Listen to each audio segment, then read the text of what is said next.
The Prism Support and Learning Centre is a great resource to brush up on your Prism skills. It's also the best and quickest way to contact our support team. There are two ways to access this Support and Learning Centre. Firstly, when you're logged into the system, and secondly, via the help.prism.horse website. When logged into Prism, click on the Help icon in the bottom right-hand corner of the screen. This opens up a sidebar where there are training articles, release notes, and answers to many frequently asked questions. In the training section, we've categorized all of the training materials and sometimes subcategorized them. Click the back button to go back to the beginning, or click the search bar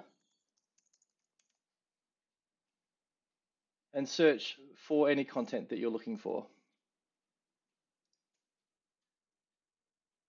If you need further support, scroll down and submit a ticket, or jump straight to the ticketing area.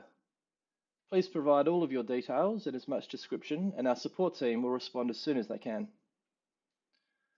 The second way to access all this information is via the website help.prism.horse. These are the same articles and the same structure. You can search for articles or scroll down and submit a ticket for our support team to respond.